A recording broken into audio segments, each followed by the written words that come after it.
Greetings and salutations, world. I am the Bearded Con Man, and welcome to my spoiler-free review of Spider-Man Homecoming. So just as a reminder, spoiler-free means that none of the plot points, secrets, anything of that nature will be discussed in this version of the review. So I saw the film last night at the pre-premiere, and let me just say, wow.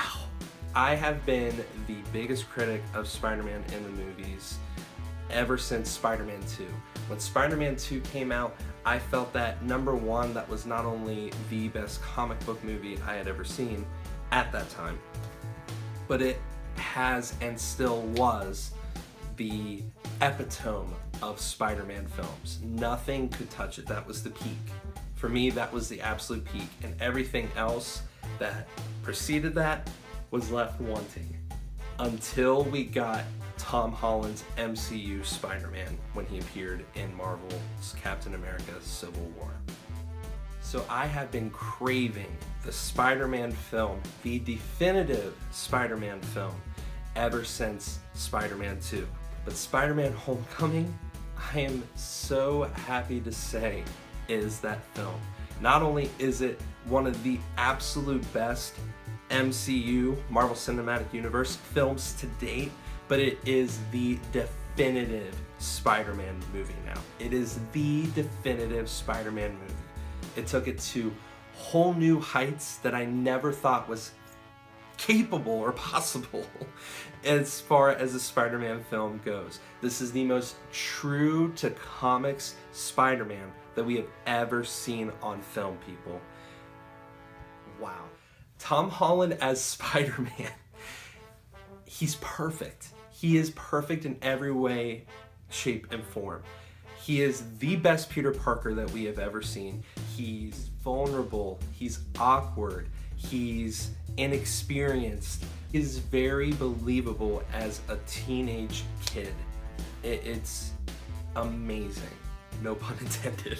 And this Spider-Man is the one that we've been waiting for. He cracks jokes, he's awkward, he's clumsy. Tom Holland killed it. He absolutely killed it. And I am so excited and thankful to Marvel Studios that they have finally given us the Spider-Man that this lifelong fan, as well as pretty much all lifelong fans of Spider-Man out there, have been waiting for. The next point that everyone was both excited and concerned about, and it's not a spoiler, this film is not Iron Man 4. I know that the marketing and a lot of the trailers made it seem like this was a sequel to Iron Man and Spider-Man just shows up every now and again. Well, I can assure you that is not the case. Tony Stark appears when he is needed and nothing more. He does not overpower this film, he enhances it, and it just was handled perfectly. So for those of you that are concerned that Tony Stark has hijacked Spider-Man's film and it is more his film than it is Peter Parker's, that is not the case. It was handled perfectly. The story was fantastic. The action was spectacular. The comedy was on point. The world building was perfect. It never felt forced. There are all of these little eggs, these little Easter eggs that have been placed, and they're blink and you miss it moments, actually, for casual fans. But for lifelong fans like me, I'm like, oh, oh, you know what I mean? It was so well done, and that's how you build a world, ladies and gentlemen. You just organically add these elements when the story unfolds. It was handled flawlessly. So keep an eye out for that, because I'm telling you guys, there are major elements that are being built into this Marvel Cinematic Universe for Spider-Man, and they are long game. They are absolutely long game goals. You're gonna be excited, so keep an eye out for that. Michael Keaton as the Vulture. Incredible. Incredible. I am going on record right now and saying that that is the best MCU villain we have seen since Loki. We're talking on that level, guys.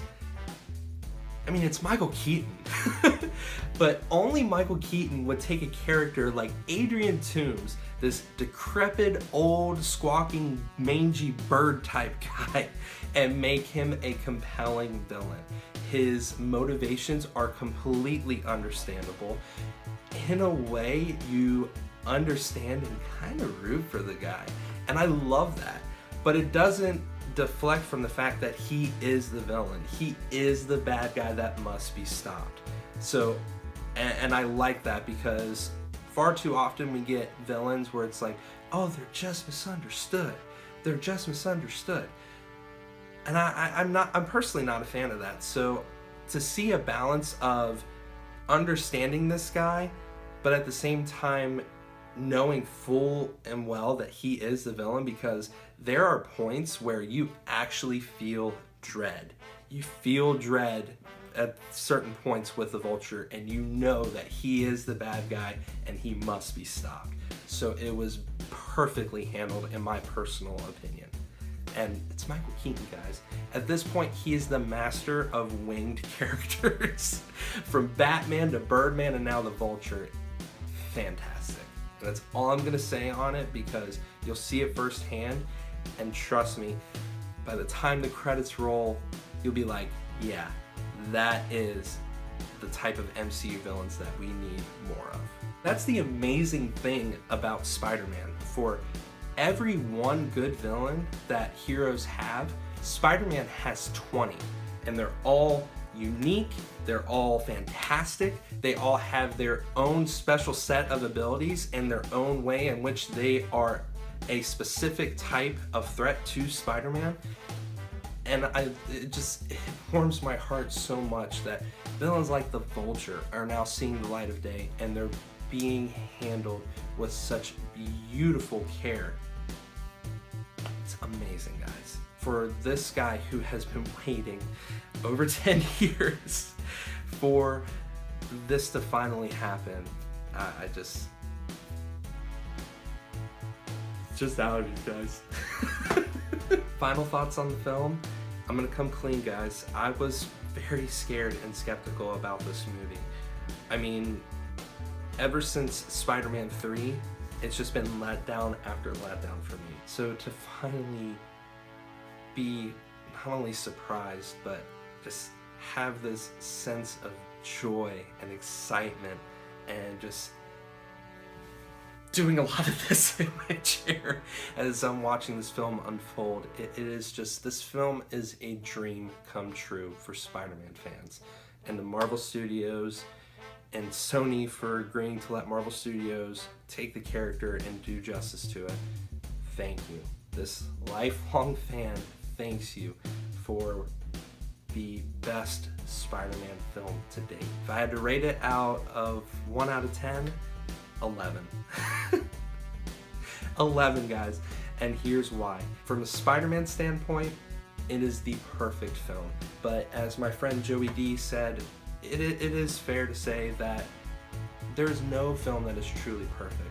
But this one is damn near perfect. The story constantly moves forward. There's nothing that drags on. Everything feels fluid and organic. Like I said, it has humor, it has drama, it has dread, like true moments of dread. It's thrilling, it's spectacular, it's amazing. See what I did there?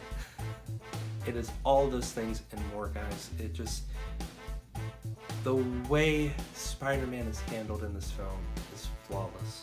The way his story is handled is with such care.